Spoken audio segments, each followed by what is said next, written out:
responsable. Déjà, tu as 18 ans, on te dit que tu es un homme. On envoyait des gens devenir des chasseurs à 16 ans. On avait des hommes qui devenaient des rois à 20 ans. Déjà, il sait assumer les responsabilités. Mais aujourd'hui, nous avons une génération des bébés. Des gens qui ont 30 ans mais réfléchissent comme des bébés. Des filles qui ont 30 ans qui réfléchissent comme des bébés. Elle ne sait rien faire. Elle ne sait rien faire. Elle sait que porter des habits, se faire belle, se mirer. En dehors de ça, elle ne sait pas comment on parle à un homme, on parle à une femme. Il sait rien, mais il veut se marier. Tu veux faire quoi? Ce n'est pas parce que tu as la barbe que tu connais. Ce n'est pas parce que tu as une poitrine que tu connais. Attends grandir et tu feras.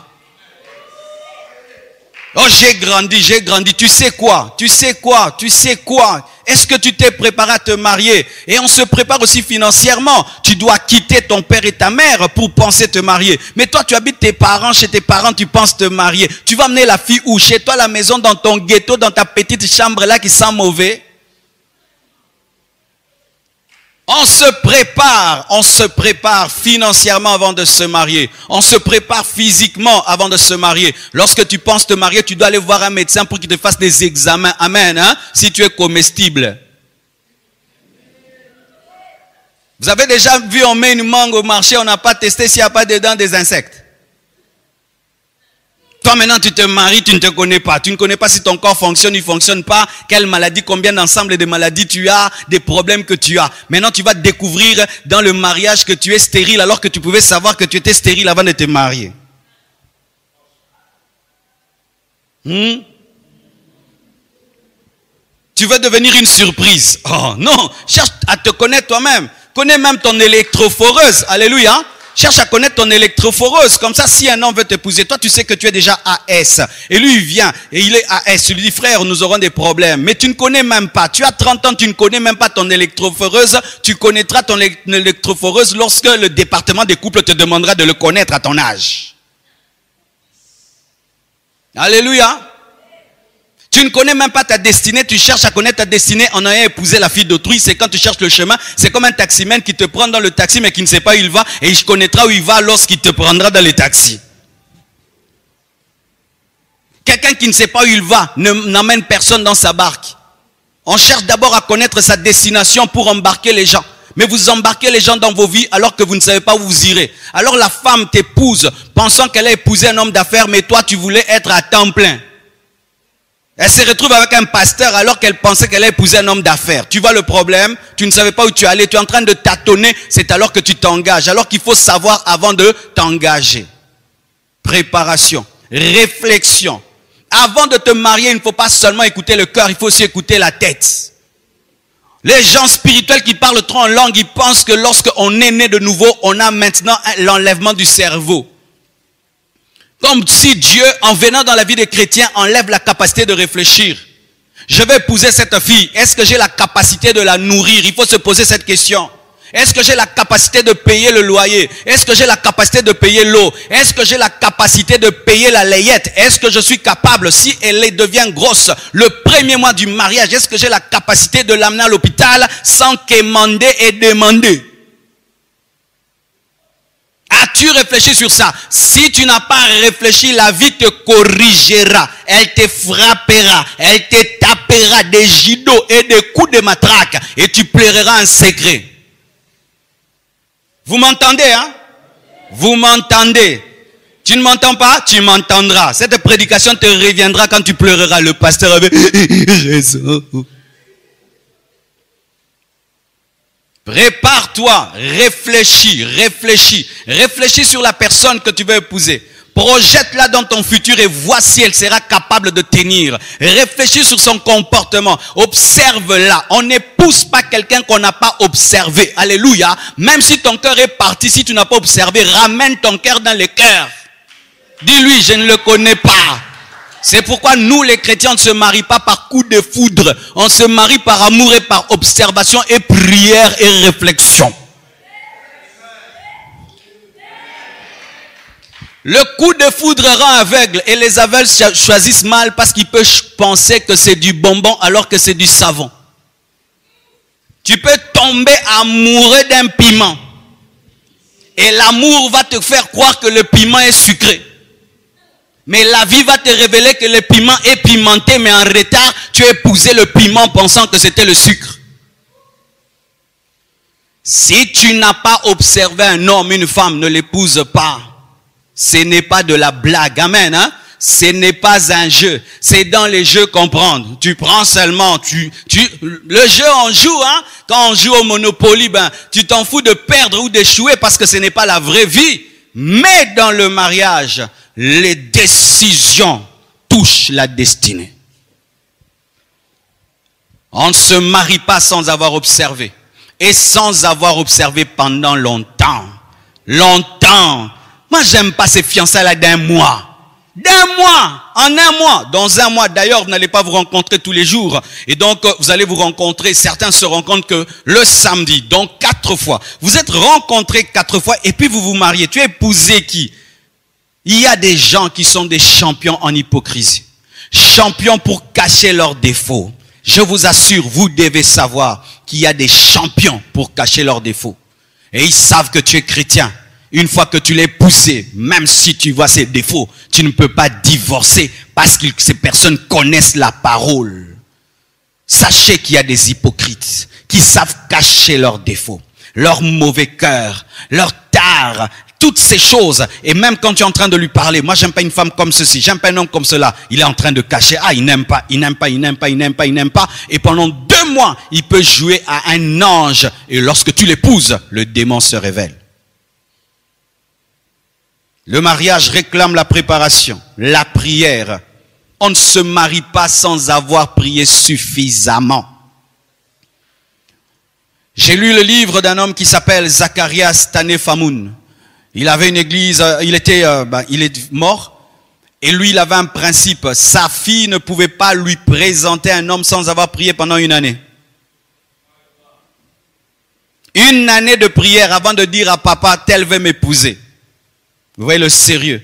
Mais toi, tu as prié combien de temps pour dire oui? On te demande la main lundi et puis tu dis mardi oui. Oh, il faut que je dise oui très vite de peur qu'il puisse aller ailleurs. Tu manques d'assurance. Tu ne connais pas le Dieu de ta destinée. Dans la destinée, celle qui est à toi est à toi. Celui qui est à toi est à toi. Mais ton problème, c'est que tu dis tellement oui vite et tu n'as pas eu le temps de prier pour entendre le nom de Dieu. Et lorsqu'on prie, on prie de manière neutre. Tu ne dois pas être subjectif et tu ne dois pas avoir une position où tu as déjà dit oui dans ton cœur et tu vas vers Dieu pour qu'il te dise s'il a dit oui ou non. Non. Lorsque tu vas poser une question à Dieu, tu ne dois pas avoir de position et tu dois te disponibiliser à recevoir un non ou un oui. Mais si déjà tu as déjà dit oui dans ton cœur, tu entendras le oui du diable. Car sachez que lorsque le diable veut détruire une destinée, il imite la voix de Dieu. Et il te parlera comme s'il est le Saint-Esprit et tu vas t'engager pensant que tu écoutais Dieu alors que tu as entendu le diable ou tu as entendu ta propre voix. Faites très attention. Dans le monde des esprits, il y a des esprits qu'on appelle les esprits religieux. Ce sont des esprits qui prophétisent. Ce sont des esprits qui donnent des oracles. Ce sont des esprits qui donnent des visions. Et ils donnent aussi des visions de mariage. Ils donnent aussi des prophéties de mariage. Ils donnent aussi des oracles de mariage. C'est quand tu épouses une personne par prophétie, mais ta vie est détruite après. Tu épouses quelqu'un par une vision, mais ta vie est détruite. Cette vision n'était pas venue de Dieu. Et faites attention, vous qui êtes tout le temps. J'ai vu, j'ai entendu. Après tout ça, après avoir vu, entendu, tu dois être capable d'observer la personne parce que Dieu ne peut pas te donner une pierre lorsque tu demandes du pain. Alléluia.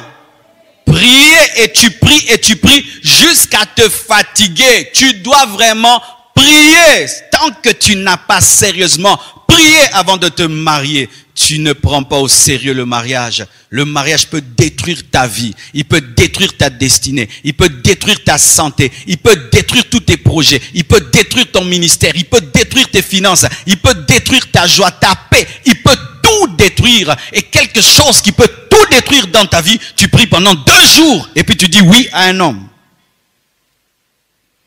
Les sœurs, l'homme qui te demande la main a pris le temps de prier avant de te demander la main. Mais les hommes, lorsqu'ils ont prié pendant longtemps avant de demander la main, lorsqu'ils vont vers les femmes, ils leur donnent que 2 jours ou 1 semaine. Lui, il a eu des mois et des mois pour prier, pour t'observer. Mais lorsqu'il vient vers toi, je te donne 1 semaine. Ça, c'est un égoïste spirituel. Alléluia. Autant il a eu tout le temps. Toi aussi, tu dois avoir tout le temps. Alléluia. Donne-moi tout le temps. Il s'agit d'un engagement sérieux. Alléluia. d'un engagement sérieux. Même des fois pour prendre la décision d'étudier quelque part, la décision de voyager quelque part, les gens prennent 1 mois ou 2 mois pour réfléchir. Mais quand il s'agit du mariage, les gens prennent 2 jours, 3 jours. Vous ne prenez pas au sérieux le mariage. Alléluia. Pourquoi le mariage n'est pas un jeu? Parce qu'il n'est pas accompagné que de joie, mais aussi de peine. Vous devez le savoir, mes frères et sœurs. Chers célibataires, le mariage n'est pas accompagné que de joie. Le mariage est aussi accompagné de peine.